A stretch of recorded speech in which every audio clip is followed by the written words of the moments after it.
Puede que Wijnaldum sea el jugador más aterrador al que te puedas enfrentar, pero todo el mundo actúa como si su carrera hubiera terminado en 2006, cuando incluso mucho después de ese momento, no fue diferente, incluso cuando parecía un jugador retirado, como un padre de vacaciones, gordo y viejo, jugando con una rodilla abierta y tocada 8 veces distintas, seguía siendo Ronaldo. La forma en que se movía no debería haber sido posible. A veces parecía más ágil y rápido que los jóvenes de 20 años que lo rodeaban, e incluso si no lo era, no importaba porque lo que hacía que Ronaldo diera miedo no eran realmente sus regates ni sus remates, era el hecho de que era frío como el hielo.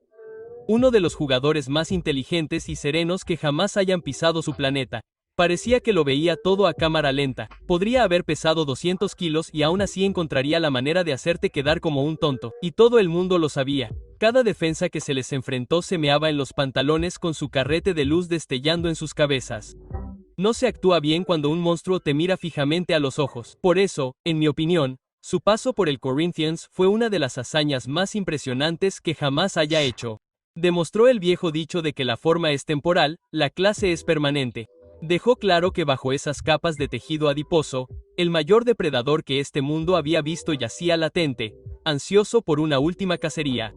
Y una vez que el mundo entero lo rechazó, lo menospreció y lo humilló, él demostró por última vez que seguía siendo el mejor.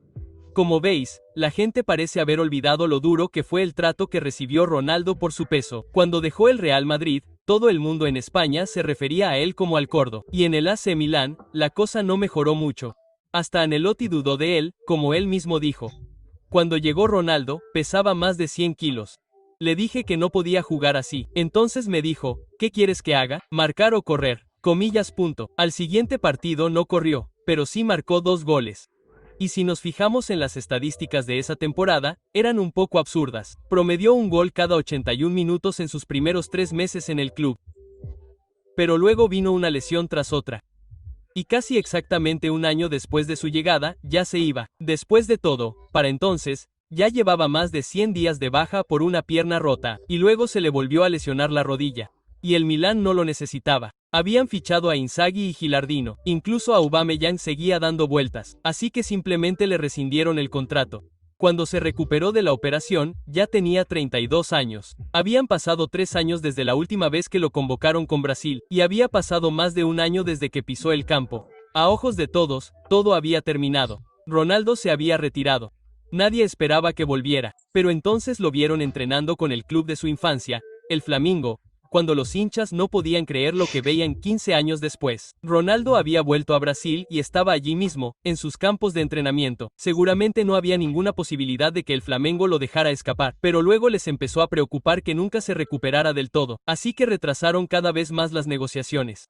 Empezó a enfadarse y un día Corintín lo llamó y él dijo que sí, rompiendo los corazones de todos los flamencos. No podían creer que hubiera utilizado sus infraestructuras durante meses solo para terminar fichando por uno de sus rivales. Fue una traición.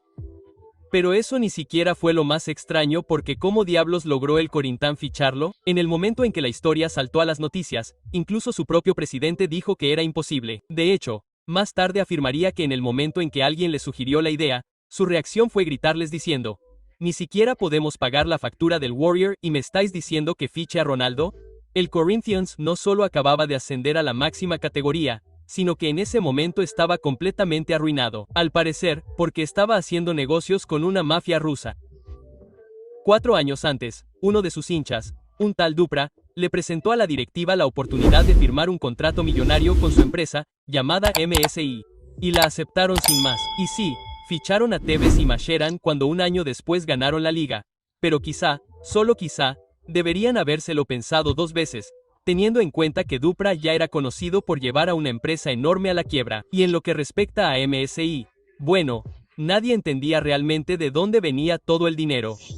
Un año después, ocurrió. MSI empezó a ser investigado por la policía. Toda su sociedad sucumbió. El dinero desapareció poco a poco y los cargos empezaron a acumularse. Blanqueo de capitales, evasión fiscal, crimen organizado y un día se fueron del país, dejando todas sus deudas para que el Corinthians se hiciera cargo, a lo que su actual equipo reaccionó prácticamente dimitiendo y dejándolos también en la segunda división. Y en lo que respecta al origen del dinero, Bodish Berovsky, toda la operación no era más que una forma de blanquear dinero sucio para este ruso, llamémosle empresario vinculado a la mafia que ahora estaba prácticamente exiliado en Reino Unido. No es de extrañar que su nuevo presidente, Andrés Sánchez, tampoco creyera posible fichar a Ronaldo, pero, de todas formas, tras un poco de convencimiento, decidió arriesgarse y funcionó. Un día, tras pasar horas sentado en un hotel, discutiendo todas las exigencias que había hecho el agente de Ronaldo, con las cosas cada vez peor, se levantó para ir a fumarse un cigarrillo al baño y le pidió a Ronaldo que se uniera a él. Y una vez que estuvieron a solas, Ronaldo le preguntó, ¿qué quieres hacer? Y le dijo, quiero volver a casa. Pero la cantidad de dinero que estás pidiendo es una locura. Estás pidiendo todos los patrocinios y acuerdos. Acabamos de salir del segundo nivel. No tenemos todo eso. Y Ronaldo le dijo, no te preocupes. Ni siquiera tenemos que decidir el sueldo. Yo solo quiero jugar. Y ya está. Aunque el agente se enfadara un poco, no importaba. A los pocos días se anunció el fichaje y la afición se puso histérica.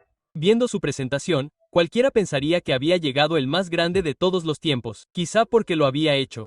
Y su sueño era sencillo, marcar 30 goles, que le volvieran a llamar con la selección para ganar la libertad. Y al final, quién sabe, quizá intentar llegar al Mundial de Clubes. Sin embargo, digamos que a todo el mundo le pareció un optimismo exagerado porque, según la prensa, Ronaldo pesaba entonces 97 kilos, lo que, irónicamente, ya era un optimismo de por sí, ya que el Corinthians confirmaría años después que pesaba 115. En cualquier caso, el club tampoco estaba ni mucho menos recuperándose de todo lo ocurrido. El vestuario de su ciudad deportiva era, literalmente, un contenedor marítimo. Los jugadores se quejaban a menudo de que tenían que quedarse desnudos mirando la alcachofa de la ducha, esperando que llegara el agua caliente. El propio Ronaldo admitió que cuando vio todo aquello, llamó a un asistente y le dijo, «Tío, ¿dónde me has traído? Dentro del vestuario llueve más que fuera». Sí, la vida no era fácil en el club, pero tener a Ronaldo allí motivó a los jugadores como nunca. Si escuchas las historias de cómo reaccionaron a su fichaje, siempre es de total incredulidad. Como dijo Dois, cuando me dijeron que habían fichado a Ronaldo, pensé, ¿qué Ronaldo? Comillas. Entonces pensé, el Ronaldo. Comillas. Cuando entró en el vestuario, todos nos quedamos sentados como niños de escuela. ¿Qué demonios se supone que debía decir? De nada. En cualquier caso, durante 2 meses, Ronaldo se mantuvo alejado de los estadios, entrenando únicamente con el objetivo de volver a ponerse al día. Pero aún así, todos los medios de comunicación encontraron la manera de publicar vídeos embarazosos de cómo se quedaba atrás mientras el equipo corría por el campo, lo que llevó a los aficionados rivales a burlarse de su fichaje, o al menos eso hicieron hasta que debutó. Se suponía que el hombre iba a volver poco a poco al campo, pero enseguida empezó a parecer más peligroso de lo que nadie podía imaginar. Y tras solo 50 minutos de partido, marcó su primer gol. Y mientras corría hacia la valla para celebrarlo, se volvieron tan locos que la valla se derrumbó. Sin embargo, Ronaldo no estaba tan impresionado como los demás. Como dijo, después del partido, el presidente y todo el mundo se me acercaron eufóricos. Les dije, ¿qué estáis celebrando? No hemos ganado nada, todavía queda mucho por hacer. Y entonces lo hizo. Cambió al Corinthians para siempre.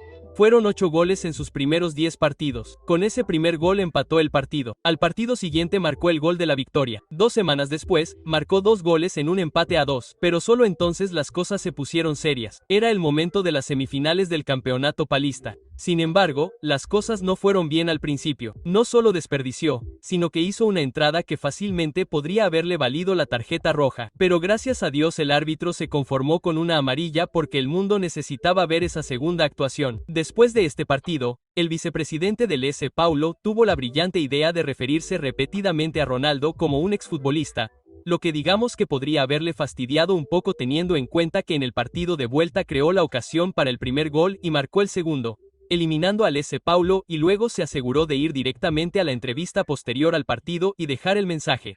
¿Hay alguien hablando? ¿Algún idiota? Quiero ver si ese tipo sale de su cueva hablando raro. Ahora bien, digamos que Ronaldo no se detuvo ahí. Luego llegó la final contra Santo Neymar Santos. A los 10 minutos, el Corinthians ya estaba por delante, pero el Santos les ganaba, cada vez más cerca, y fue justo cuando Ronaldo marcó el segundo. Pero eso solo empeoró las cosas. La cosa se puso tan fea que Sintinton dejó solo a Ronaldo arriba, y a falta de 30 minutos, su muro defensivo se rompió y el Santos finalmente marcó. Y en ese momento ese 2-1 no significaba nada. Sintinton parecía un equipo a punto de desmoronarse, que fue precisamente cuando Ronaldo, con Bailey mirándolo desde arriba, apareció con uno de los goles más impresionantes jamás marcados, demostrando que él también era un rey y llevándose el título después de 6 años. Con un torneo ya había demostrado al mundo que todavía era capaz de parar los corazones de los aficionados rivales. Y el mundo se dio cuenta. La Gazette dello Sport dijo literalmente que Ronaldo volvió a ser un fenómeno. Pero nada demostró que se hubiera producido un cambio gigantesco en la opinión pública como la gran campaña que se inició para que Fenomenal volviera a la selección nacional para el Mundial 2010. Hasta Mario salió a decir que sigue siendo y será uno de los más grandes del mundo porque es un goleador nato. Lamentablemente, el seleccionador nacional no pareció convencerse. Sin embargo, eso no impidió que Ronaldo dejara de intentarlo porque faltaban solo 2 semanas para los octavos de final de la Copa de Brasil y quien ganara ese torneo se llevaría un pase dorado a la Copa Libertad. Así que, una vez perdido el partido de ida, Ronaldo se aseguró de marcar 2 goles en la vuelta para dar la vuelta a la situación. Y mira cómo convirtió el penalti del segundo gol. Increíble. Pero nada de eso es comparado con lo que pasaría un mes después cuando llegó a la final y Ronaldo realmente dio la vuelta al reloj, haciendo una carrera increíble, remontando y estrellándola junto al primer palo, marcando el gol que les daría el título de campeones de Brasil solo 8 meses después de haber jugado su último partido de segunda división, y sobre todo, llevarlos a la libertad, lo que significaba que para el resto de la temporada, el único objetivo que quedaba por cumplir marcaba esos 30 goles. Y si ya llevaba 11 en el año, en el siguiente partido, arrancó su campaña en el campeonato con un triplete contra el Flumin. Y no fue un triplete cualquiera. Quiero decir, mira esto. Primero, abrió el marcador con un clásico gol de delantero. Luego, inició una jugada que desembocó en el segundo gol del partido. Y para su segundo gol, volvió a correr, la detuvo y sentó a 2 defensas antes de enviarla al primer palo. Fue absurdo, pero aún así no fue su mejor momento. Lo detuvo para el minuto 86 cuando el Flumin amenazaba con empatar el partido, con un simple disparo de volea desde fuera del área. 3 partidos después, ya había marcado otros 3, lo que elevó su cuenta a 17 goles cuando todavía faltaban 4 meses para el final de la temporada. Pero, por desgracia, una semana después, se fracturó la mano derecha y estuvo de baja 2 de esos 4 meses. Y aunque seguiría marcando goles de locura cuando se recuperara, terminar la temporada con solo 23. En cualquier caso, ya sabes lo que dicen, año nuevo, vida nueva. Y con el Corinthians recibiendo dinero a diestro y siniestro de patrocinadores, Ronaldo luciéndolos en su camiseta, Roberto Carlos llegando pronto al equipo en un nuevo estadio en construcción.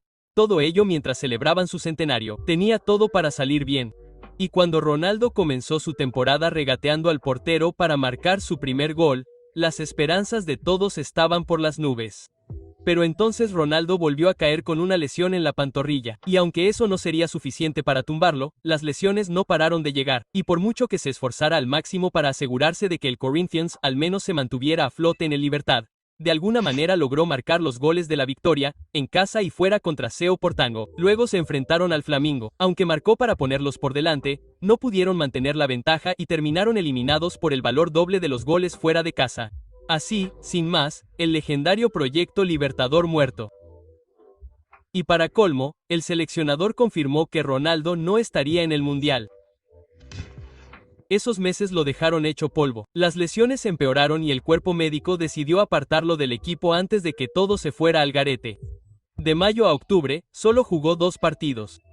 Habría sido increíblemente fácil dar por finalizado y colgar las botas en ese momento, pero, por suerte para él, en su ausencia, sus compañeros habían logrado mantener al equipo en lo más alto, y contra todo pronóstico, a falta de pocas jornadas para que concluyera la temporada, seguían luchando por un puesto en la Libertad del año siguiente. Así que Ronaldo regresó y volvió a ser tremendamente decisivo, marcando 4 goles y dando una asistencia en los últimos 6 partidos de la temporada, asegurando 2 empates en una victoria ante el Crusader, lo que le sumó rápidamente 5 puntos más y selló definitivamente el tercer puesto. De repente, tenía otro motivo para seguir adelante. Con su tercer año como titular, los días de lluvia habían terminado, y aunque el propio Ronaldo admitió que incluso superar la pretemporada es un gran desafío para mí, incluso se le vio compitiendo con sus compañeros en los entrenamientos, parecía más en forma de lo que le habíamos visto en mucho tiempo, pero contra todo pronóstico, solo 4 partidos después de iniciada la temporada, el Corinth cayó eliminado de la Libertador en una gigantesca sorpresa ante el Sportivo Tima, y el día de San Valentín, para sorpresa de todos, Ronaldo convocó una rueda de prensa y pidió perdón públicamente por su fracaso en la Libertad. Se notaba lo mucho que significaba para él. Literalmente, estaba conteniendo las lágrimas. Y entonces llegó lo peor. Hace 4 años, en Milán, descubrí que padecía una enfermedad llamada hipotiroidismo. Me ralentizaba el metabolismo. La única forma de combatirlo era una medicación que se considera dopaje si eres futbolista. Así que decidí no tomarla. Mucha gente debería sentirse mal por las cosas que dijeron sobre mi peso. En los últimos días, he llorado como un bebé. Por fin he perdido la lucha contra mi propio cuerpo. Los que están cerca de mí saben la verdad. Ni siquiera puedo subir las escaleras sin sentir dolor. Entregué mi vida al fútbol. Lo sacrifiqué todo. No me arrepiento de nada. Pero ahora debo irme. Como se fue, aunque en esos 3 años solo había conseguido darle al club unos cuantos buenos meses. El presidente lo aclamó como el mayor ídolo que había tenido el club. 4 meses después, jugó su partido de gala. E incluso tras varias inyecciones, solo pudo permanecer en el campo 15 minutos.